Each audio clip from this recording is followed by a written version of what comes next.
I think I've got 3 minutes according to Sheriff Ford. I'm going to move this. I don't know whose phone this is. First of all, thank y'all for having me today. It's a pleasure. It's always a privilege and an honor to not only represent Livingston Parish, but to be before you all and to speak a little bit about what's going on in the parish. And then I'm going to also take a couple of minutes, if I rush through these numbers, to give a few personal thoughts on a couple of things that's going on. First of all, let me say once again, thanks to Jennifer Myers, my finance director, and to all of those in her department, as well as to all the directors who work closely with her. Our audit was a 0. We have done 100%. I can't thank her enough for keeping that audit where it's supposed to be with no findings. That is remarkable, year in and year out. She's got 1, maybe 2, most of the time just 1. We're at 0 this year. And so I'm very, very pleased with that. As you know, in 21, we paid off the road bonds that was done many, many years ago. And I can stand before you as parish president and say in front of some of my council members, as long as I'm parish president, we will never do a bonding like that again. Never have said anything bad about what they did. I'm sure at that time I wasn't around. It was probably a good idea. They got a lot of things done. But here's the difference. Where we have had somewhere between $1 and $3 million annually to do a road overlay and drainage work, we now will have $13 to $14.5 million a year to do road overlay work. This year we're going to do somewhere around 30 miles, which is about 70, encompassing 72 different roads. This is tremendous for our parish. It's just awesome that we can now put this kind of money into something that's so important, roads and drainage. That's the number 1 and number 2 thing, no matter what poll you take. Anytime you take it, that a council and a parish and probably cities as well have to deal with, and that's important to the people. So that's the difference. And so why in the world would we ever do anything like that again, when we hopefully can pay as we go? Now, if some major road or something that's important comes up and the council sees that we need to do something 10, 15, 20% for a match, then yeah, we'll look at that. But as far as a huge overlay and bonding, that won't happen as long as I'm parish president. I'm very proud to be around long enough to see that paid off. Our jail deficit, which has always been an issue for the parish just because of the way it works, if we stay on this fast track with sales tax like it is, we're looking at 2 to 3 years to possibly having it in the black, which again, I attribute to our finance department and to all those that are working with it, and certainly the sheriff and the sheriff's department that work so well with us as well. And I'm going to rush through a lot of this stuff because I want to make some personal comments. Our bridge projects, our off-system ridge, Forest to Lat, Sims Road, Amite Church, and the one that's talked about the most that I want to talk briefly about, which is the Lott Stafford Bridge. We know it's an issue, just like some of you know it, and certainly the schools are aware of it. We know that it's a problem. But we have been waiting on FEMA to approve. We're about to get the PW written. Unfortunately, in order to answer the questions that they needed answered, the design and engineering had to be done first. Well, they're now doing that. We feel very confident that we will get started on that project, hopefully by the first of the year to the middle of next year. And that, I mean, it's just, otherwise we'd have had to come up with $1 or $2 million out of our own coffers to do it. And that was ridiculous when we knew FEMA ultimately would pay for it. So that's kind of been the story on that. The Cook Road, which I've always talked about, is kind of my baby, which really is all of ours, and it's really taken a team effort to get that done. It is now underway. That is 1.8 miles, which has always been talked about between Pete's Highway and Juban, which was extremely important for the mall. That is close to a $20 million project. Fort DeBlata basically carried the ball for me on that, as well as everybody else that was involved from our legislative bodies to all of our players, and certainly Sam. We've all had a part in that. But I have wanted to live long enough, as I've told you many times before, to see that project. Hopefully I will, and hopefully it will be completed sometime in 2026. The Juba North Extension was the other road that we started talking about in 2014. It's another parish project, which is a new road. We have met with and legislative body again. Buddy, I know you're here, and Valerie, I didn't see Roger, but I guess it's here somewhere. But anyway, they're working on securing funding for that. The one thing that we insisted on years ago that C&N Railroad agreed with was that it have an overpass there. Otherwise, you couldn't really move traffic for what will be a roundabout at Jubilee 190 to cross the tracks to move traffic, also bringing traffic into hopefully to the mall to continue to shop. That project is now moving forward. The legislative body members have come up with, through MPO, we have come up with some 1.2 million that have begun work now.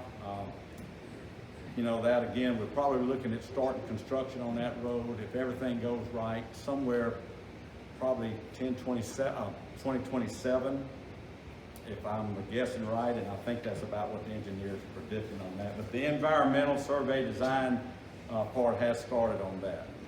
Mitigation, drainage, and grant projects. Many of you probably hear and maybe have said some of the things that I hear and see and read on Facebook and social media. What are they doing? Well, we are running somewhere around $93 million in mitigation grant projects today. In total grant projects, we're running somewhere around $150 million in Livingston Parish right now. And I could go through a whole litany of list of all of those projects that we're doing, and I am going to touch on some of them. But that's under the direction of former Homeland Security Director Mark Harrell, who y'all have heard me mention many, many times in many, many speeches. He's got a good team that works with him, but he gets it done. I don't know sometimes, and maybe I don't need to know sometimes, how he gets some of these things approved and done, but he does. To show you how well known he is, from South Carolina, North Carolina, now he's been invited, summoned, requested, please come to Kentucky, I think next week, to help them with FEMA and NRCS funding.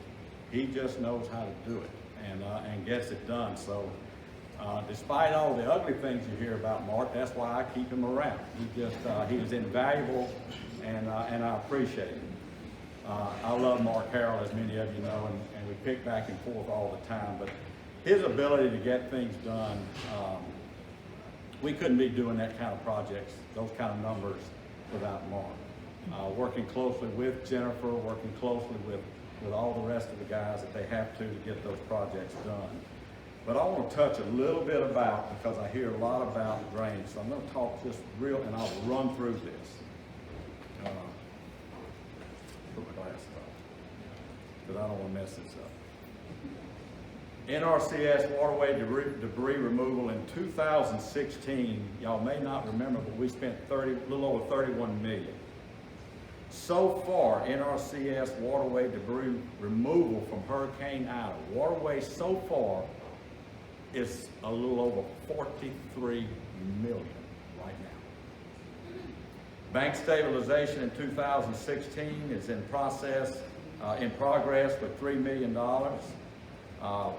Hurricane Ida waterway debris removal public assistance project, which is Alligator Bayou, Blind River, Pettit Amite, Old River, and Amite River. The roadside debris, which I said in Hurricane Ida was roadside, was $28,700,000. So you're talking over $70 million so far from Hurricane Ida. The 2016 flood roadside was around $20 million. So you can see the difference. So you think we're not busy, we are. Acquisition and elevations completed since 2016, 21 complete, 4 in progress of acquisitions, 70 complete elevations, 32 in progress, with another 236 waiting on approval from FEMA. Some of you have heard us talk about the Go Mesa project. That's the Amite Blind River Coastal Restoration Project, scheduled to start construction this winter in 2022. The West Coryell Drainage Improvement Part 1 was approved $877,000 with another $2,300,000 total. But that project, we ran into some issues on how it would affect the negative impact south of Buddy Ellis. But GOSEP allowed the parish to submit for Part 2, which is unusual for them to do, but they did. to mitigate those negative impacts. So now with the full approval of Part 2, the parish will be able to complete Part 1 and 2. Part 2 is another $9.8 million. West Coryell Bank stabilization is another $183,000. The Pine Bluff Road drainage improvement, $458,000. Perrin Ferry Road, $60,000 approved, completing phase 1. The Allen Bayou Relief Erosion Control and Embankment Stabilization, another project that's in progress, $618,000. The Livingston Parish Oxidation Pond, $1.5 million in progress. The early warning system and rain gauges, $476,000 in progress. The Denham Springs Wind Retrofit Critical Facility Project, $698,000 in progress. The Fire District 5 Safe Room, $1.4 million, a little over $1.4 million in phase 1 in progress. And I don't know, I didn't see the mayor of Walker, but I know, Jamie, you're here, and I know other representatives. You now have been approved for your sewer mitigation project verbally as of this morning. So we will be getting a written verification on that, but that's a $426,000 project that we just got approved this morning. The Amite River Diversion Canal Weir, which I talked about before, and I mentioned that simply because I wanted to do that project. The first part was funded. The second part, unfortunately, showed a negative impact upstream. The BCA was not cost effective, and we have been denied on moving forward on that project. Through ARPA funds, Fourth Ward Water Improvement, Water Well Treatment, $1 million in progress. French Settlement Water, Bruce's Harbor Well, $1 million. The HVAC for the mitigation building, $3.3 million. The Jason Drive Stormwater Improvement progress is in progress, $385,000. The Livingston Parish Assessor's Office Cyber Security Project, $500,000. South Woodcrest Stormwater Improvement, $170,000. Springdale Sewer Mitigation, $500,000 in progress. Suburban Acres Drainage Improvement, $1 million in progress. Town of Albany Wastewater Treatment Plant, $1.1 million in progress. Town of Killian Water Replacement Line, which will soon be approved by the council, we hope, $303,000. Town of Springfield Sewer, $255,000. Holden Sewer Mitigation, $300,000. You think Mark hadn't been busy? He's been busy. Those are projects that through funding, him and Jennifer work hand in hand with. Sam plays a big part in some of those as well. But those are just some of the projects, most of the projects that we're involved in working daily. So when you read what are they doing, I ought to send them a list of this. New construction, as you know, you can go online now and get your permits. We've talked about that before, which has sped up that process. Inspection status, all of these things you can do online now. 627 new home permits this year. 6 subdivisions under 100, 9 over 100 lots, multifamily developments, Oakview, Cottage of Beaver Creek, Cypress Ridge Townhome, Humstock, the Exchange Apartments. The Patriots Point Multiple Use Development Project on Highway 94, multiple family units, 76 San 5, 22 new commercial, 3 telecommunication towers, 28 new commercial since 2021. We've been busy. The compliance department we put in effect in 2017. They've worked 150 new complaints so far this year. They've closed out over 100. The safety, I want to speak just briefly on that. I think, Tim, you're here. Thank you for what you do for that. We somehow or another, through Tim's leadership on this, we had 0 lost time due to injuries, which is outstanding. It dropped our rating from a 1.03 to 93. That's considered exceptional. That just doesn't happen when you've got 150 to 160 employees. But it has happened, and I know Tim stays busy trying to help to make that happen. Sam stays busy through DPW and planning, as you know, and I'll touch about just how busy he's been in a few minutes. I have my Chief of Staff, Mike Hughes, who never stops. He's behind the scenes. Somebody always, is he still working there? He's always behind the scenes doing stuff for me, stuff for the employees and taking care of stuff. And of course, where would I be without Miss Mary? I always mention her. Couldn't do it without her. Couldn't do it without her. And my wife. Without her support, couldn't do this. Sorry about that. I've been doing this 11 years. I absolutely love Livingston Parish and the people in it. This council that we work with are exceptional. What they've been under, the stress they've been under, trying to figure out how do we grow and grow responsibly the last few months, and certainly since they've been in office, actually, you just can't imagine. I've said this before and I'll say it again. When you got 9 different opinions, 9 different mindsets, I make 10 that try to come up with some kind of solution. It's just like if you were leaving to go to, and I used this before, like you were going to Burger King. The goal is to get to Burger King. But you may take 9 different routes to get to Burger King. But ultimately you're going to wind up at Burger King. That's the goal.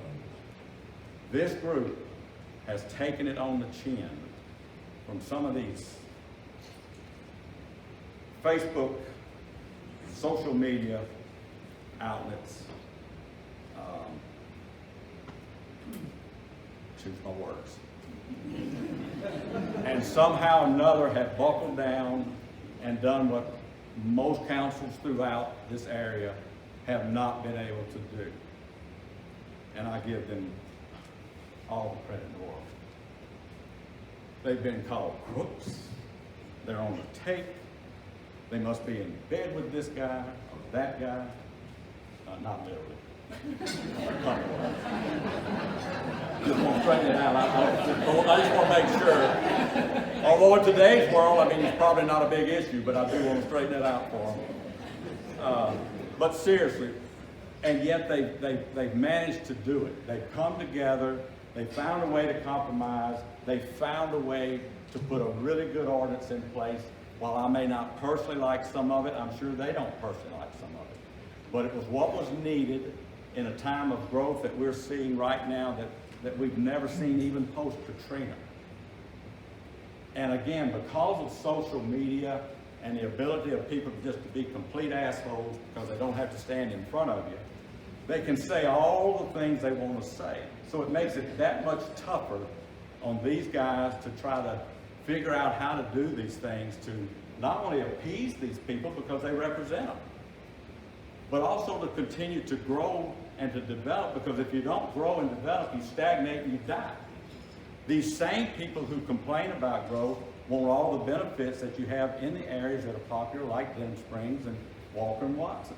Well, in order to provide those services that you provide over here, you have to have the money to do it.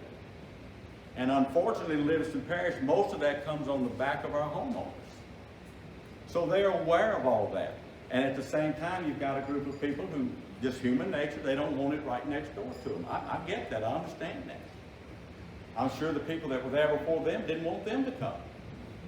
It's just back then that they weren't allowed to get on social media and make all the comments and call you all these things, and so it just wasn't as widely known as what it is now. But they've endured all that. They did a moratorium, which I definitely did not want, do not like, never want again. But they asked me, would I support a temporary moratorium to give them a little breathing room, but at the same time spur them to action, which they didn't need because they were already going to get it done. But they took that time and they got it done. They deserve a round of applause because what they put together will allow us to continue to grow and grow responsibly. But what is responsibly?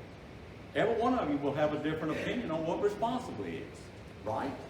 So there's no way on God's green earth to put an ironclad ordinance together that will deal with each and every idea or specific tactic that somebody could use to circumvent it, to go around it, or to try to live up to it.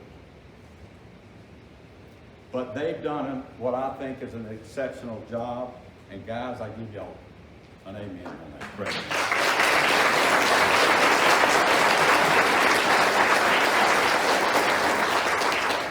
They deserve that. Thank you. They really do. I didn't do it. They did that. I have to enforce it, so thank you guys, you put me in a bind. But no, they did a good job, and they really did. And it was absolutely, and that's the reason I want to go on a minute about it. It was absolutely tough on them, very tough. But they stood there, they took it on the chin, and they got it done. The political climate is not like it used to be. Because of social media and these little sites that people can go on and say all these things that they do, you're under a microscope 24 hours a day. So to say that you're doing it for the money, to say that you're doing it because you're in bed with somebody is just absolutely wrong. You do it because you love the people in this parish. You do it because you want to provide the best possible place for them to live. You do it because you want to provide the same exact best place possible for your kids and your grandkids, because you want them to stay in this parish when they graduate high school and college. In order to do that, you got to have homes, right? You got to have them. Yes, it causes traffic issues. Yes, it can cause drainage issues, but they've addressed that. And you have to move forward. We're going to grow. We still have a lot of property in Livingston Parish to grow to. So thank you guys once again. I want to touch just a little bit about, I know some of you have heard about the C2 injection site in Holden. I know there's a lot of questions. I don't have a lot of answers. This is a project that's coming to Livingston Parish through state and feds. We don't have an ordinance that addresses this. I have met with one of the representatives. Mark Carroll is handling this with the company to come up with some ordinance and come up with some ways to look at this. But right now, guys, I know someone asked the question, how do you stop it? I don't know how you stop it. I don't know that you want to stop it. I just don't know enough to really address on what it does. I know the concern is always, does it affect our water? The company reps will be addressing that with Mark and going through that with him. It appears it does not. So I'll let them work through that, at which point he will then go to the council and there'll be discussions on it. But I did want to just touch on that because it was mentioned to me a couple of times. Now, the white elephant in the room, is Leighton Ricks running again? And I've been asked that numerous times. I am so busy right now, I just don't know. I can't say I am or I'm not. I won't say I am or I'm not. I don't want to box myself in, but at the same time, I'm just so busy trying to take care of and help the council take care of all of these pressing things that we have going on in Livingston Parish right now that I think it's still early. There's plenty of time to consider that down the road. As you know, there are 2 or 3 others that are talking about running, and they should be. There may come a point in time when that's something that maybe they want to do. It may come a point in time where I may want to step down, or I may want to run again. So right now, I just want to concentrate on getting our projects done that we've been working so hard on getting done. A lot of drainage, a lot of road work. And those are the 2, in my opinion, primary things that I need to be concentrating on right now. The politics will take care of it.